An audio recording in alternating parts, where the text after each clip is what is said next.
we make money. We're pretty good at being efficient and profitable, but that who cares? Have good lives and take care of our families, but also impact other people, just have relationships because you can't buy that. Welcome to the Sales Made Simple podcast. This podcast is dedicated to helping overwhelmed outdoor living professionals, landscapers, and hardscapers just like you increase your closing rate to over 75% without doubling your workload so you can build a seven-figure business that doesn't need you. I'm your host, Joshua Gillow. Let's dig in.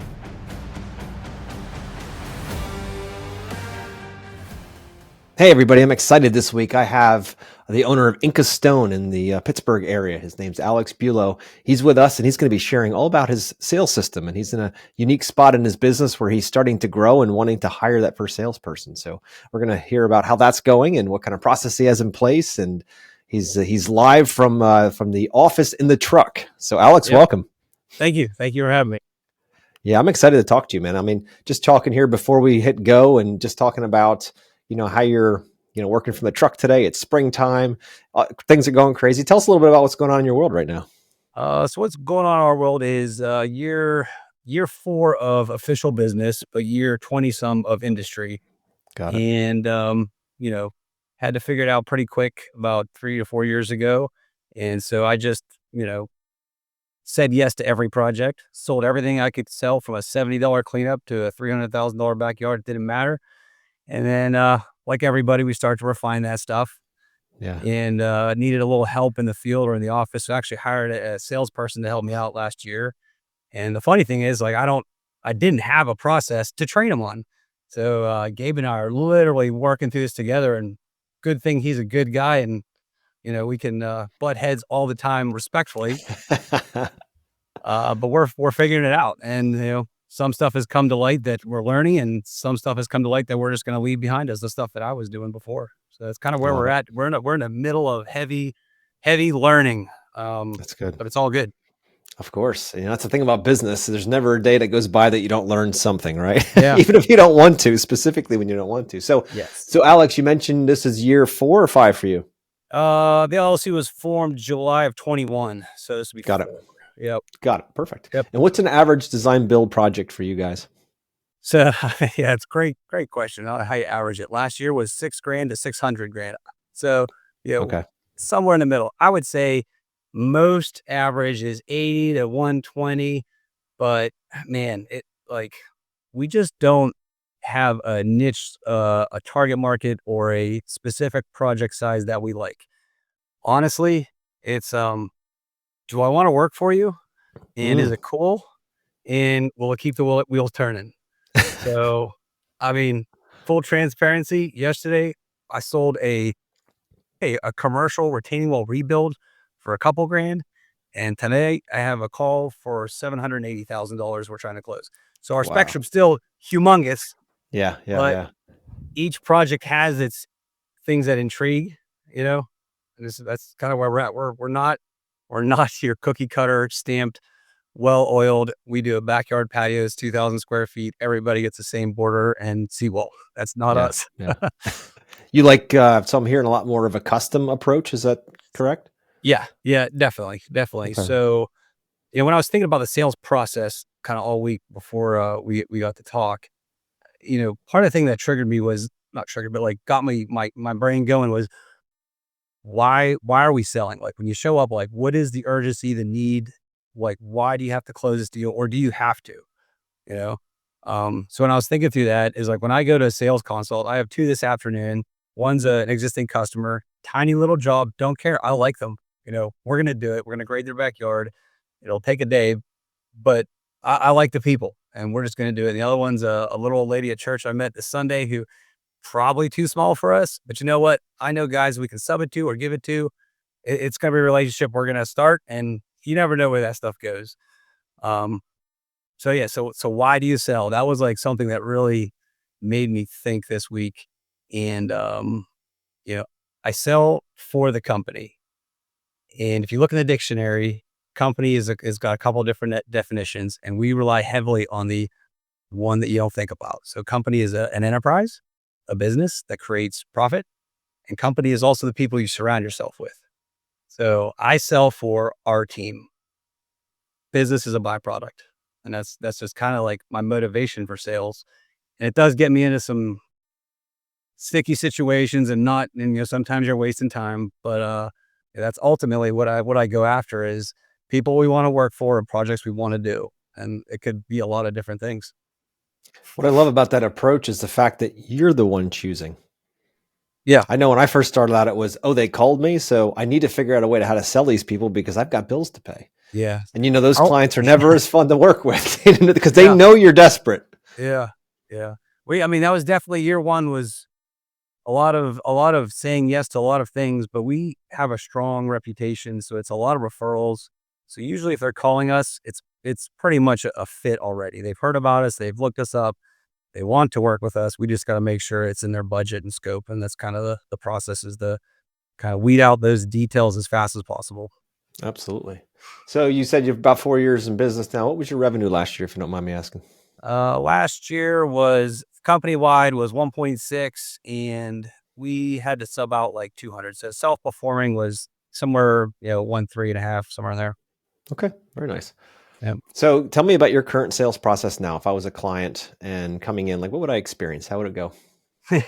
You'd experience 100% of me and whatever that is for the day, or you'd experience Gabe, who we hired, who's well more polished than I am. Um, So we hired a salesman last year, a gentleman I've known for a long time, and we hired him based on character, not on skill, not on knowledge. Although he's been in the industry, he's owned his own company, but everybody on our team we hire because of character, 100%. And so a call comes in. Uh, we're in that phase where it still comes right to my cell phone. I'll do a quick vet of the client, like, how'd you hear about us? Brief description of the project. What is your timeline? Because that's schedule is everything for us. And if it's not going to align with our schedule, we're not even going to waste any time on it. And then I just decide if it's a call that I need to go on or if Gabe needs to go on. And that's kind of like the direction it goes. Um, yeah, that's kind of the first point of contact. We do funnel people through the website. If it feels like I need a little more commitment from them, I just point them to the website, they fill out the form, they upload pictures. If they go through that process, at least they've done something, Mhm. and then we can Yep. we can go from there.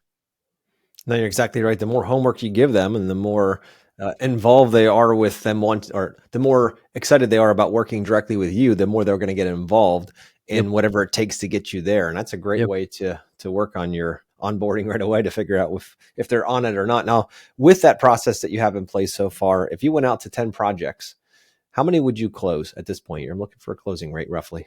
Oh man. So we don't do a ton of projects a year. I think last year we did 20 some. They're all usually pretty big, and we probably close 70% or better. Yeah, somewhere in there. Yep. The phone's ringing a little more this year. I think our SEO is starting to gain traction. So we're getting some calls that, yeah, there we gotta vet them a little better, but it's a lot of word of mouth. So our close rate is, and I think should be higher. Yep, yep, yep. No, it's definitely right because you're talking about a lot of word of mouth, and that is the Yeah. warmest of leads you're going to get. It's definitely Yep. not coming from Facebook and Google and all that stuff. Right. When you start getting the onslaught of that, that'll change it a little bit, of course. But Yep. no, that's great for sure, man. So, what's something about your current sales process that you are think you're like really, really good at? Oh man, I don't really, really good at not being polished. Um, uh, we'll just call it honestly, it's authentic, and I've had Yeah. several clients verbally appreciate that. And Hmm. when I think of sales, I think of someone who has it's all together. They're presentable, they're articulate, and that's not always me. But I feel like in a culture today of where Instagram and social, there's a lot of things that aren't real. People appreciate me showing up with some dust on my boots after, 4 or 5 p.m. after the kind of the day, sitting at their table and just listening to them and giving them my ideas. That has definitely taken us a long way on some projects. Um, so I would say what I do well is I can't be fake and I can't sugarcoat things. So you get me. And if your idea is dumb, I'll tell you I think it's dumb. Now, you Yeah. mentioned something there I thought that was interesting is the fact that you said listen and then share your ideas. So, how exactly do you find is the best way to listen to customers? Because I'm saying this, it might sound like a Yeah. crazy question, but a lot of contractors don't listen to customers. They come out and dictate. So Oh, my heck question no. to you is, No. when did you figure that out and how do you do it? Honestly, that's how I wanna be treated. I don't have a lot of experience with salespeople, but when you buy a car, someone come and, replaces your windows or whatever, man, I just don't wanna be talked over. I don't wanna be sold on anything. I want you to hear me and then regurgitate it back so we communicate clearly, and then we can go from there. So I prompt with questions and just let them talk, just let the conversation go where it needs to go for them so they've been heard. And then I'll kind of speak it back, maybe direct them on some ideas that maybe I don't think are great. And then we just kind of go from there. So it's a lot of listening at first, definitely. Yeah, so important. So talk me through how you brought your new salesperson on and how you transferred. Before we started shooting, we were talking about how do you go? Because this was a struggle of mine too, Alex. It Yeah. was, how do I go from being the guy who's been selling forever, the guy who Yeah. knows how to do all this, that has a certain, like, that my closing rate wasn't great in the beginning, but it was consistent, right? Yeah. So how do you do that? How do you hand that off to somebody? How have you found is the best effective way to finally go from 0 to 1 or from 1 to 2, however you want to see it, like when it comes to having that salesperson? How do you Yeah. do that? And how do you sleep at night knowing you're saying the right thing? We're in the middle of that process, but so at the end of 23, I was spread pretty darn thin. There was just three of us, and we were doing like 1.2, 1.3, me and two other guys, and it was like, something's got to give. I need to hire somebody right now in the field to replace what I do in the field or replace me in the office. First phone call of the person that I feel like should be in our team, I'm taking it. And literally 2 weeks later, this guy who I used to work with, he moved to Maine. He said he's moving back to the area, and I knew it. When I saw the caller ID, right, when I saw that phone call come in, I knew exactly why he called, and I knew we're gonna figure it out. So for me, I just God showed me the right person at the right time, and there was no question this is where the role he's going to take from me. And I don't know if it's going to take a year or 3 years, but we're going to figure it out. So we brought him in and we used synced up, a lot of heavy training on the software and estimating side.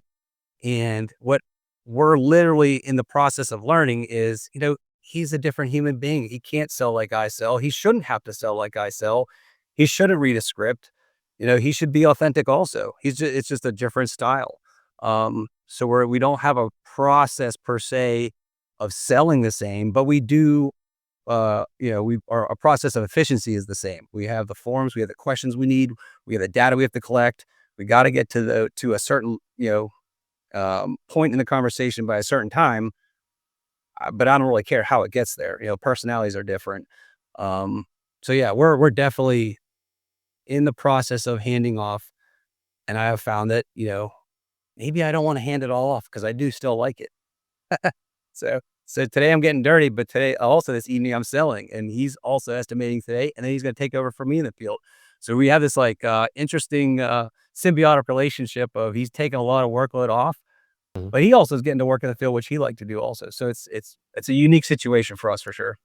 I like it. I like it. And one thing you mentioned there that I think is worth repeating is the idea that you weren't hiring him because of a skill set. You weren't looking for a guy with 100 years experience as a salesperson. You were looking for personality, Oh yeah, right? I always yeah, say we're looking for humble, hungry, yep, and smart. If we have yeah, those three, we can do yeah, just about anything.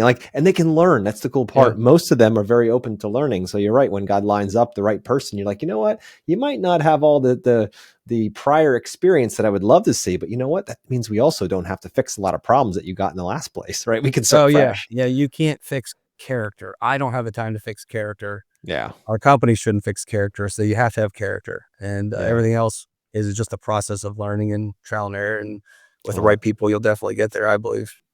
I love it. I love that you've made that move, that you've jumped in, because a lot of guys get stuck as being the owners and they're doing all the selling and they're just Yeah. like there's no other way in because they don't trust that other people can do it as well as them.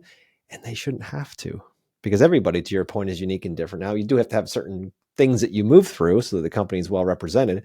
But in a situation where you're at, where you have um, a lot of referrals coming in, it's a little Yep. less pressure. If you're dealing with a lot of Facebook or Google ad Yes. leads coming in, then you're going to have to be a lot much more on your game because it's a Yeah. different world. It's a whole lot of different kinds of leads.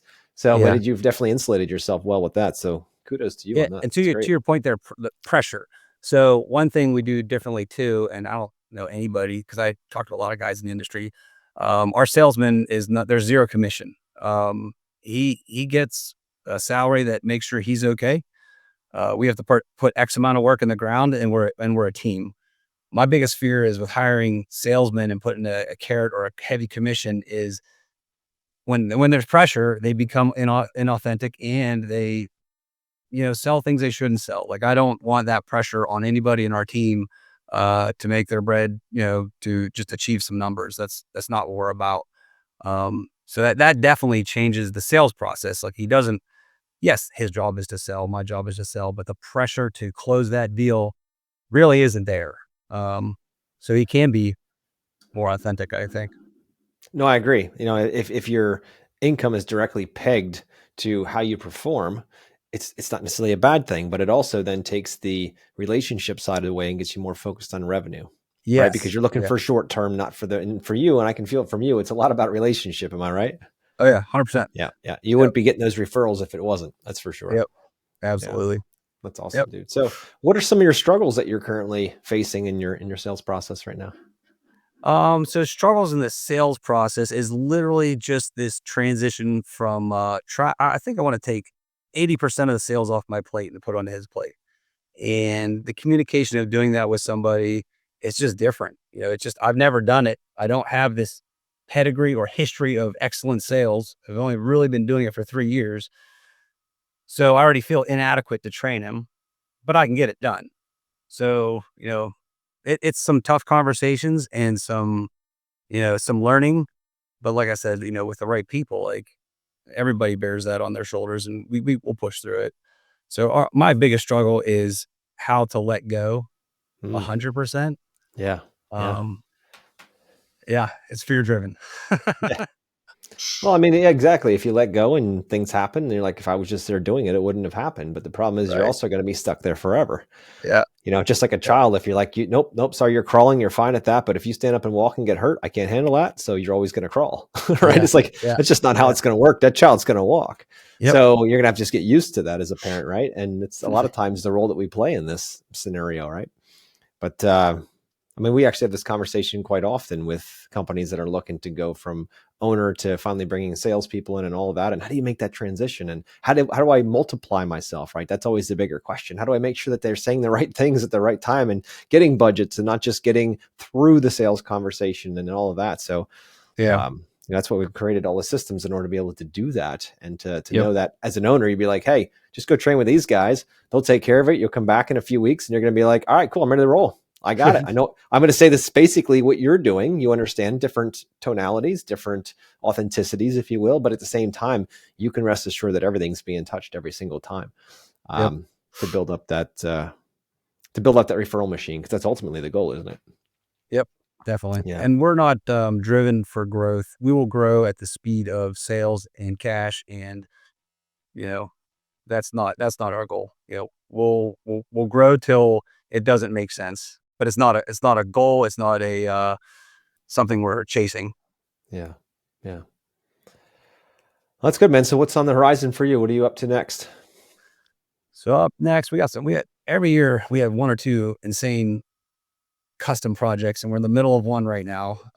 So we're gonna wrap this up in a couple weeks. It's a stone truck it's a complete box or a Moffett truck, like delivery truck out of stone. It's 10 feet tall, 40 some feet long. It'll have lights. It's pretty awesome. So we're gonna get that wrapped up, All right, so hold and on a then second. Let me understand this. Take me through this a little bit slower. So you're actually building a truck out of stone? Did I hear that right? go check the last reel on Instagram. Yeah.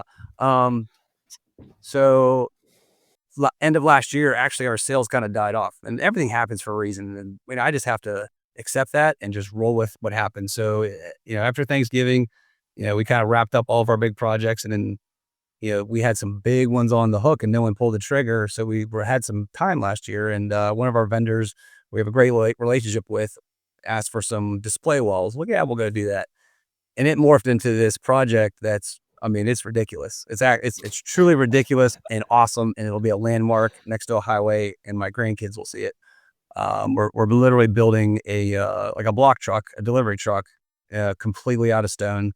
and it'll have lights on it. And I mean, it's pretty awesome. Yeah, we just chiseled 44-inch tires that weigh about a ton and a half each.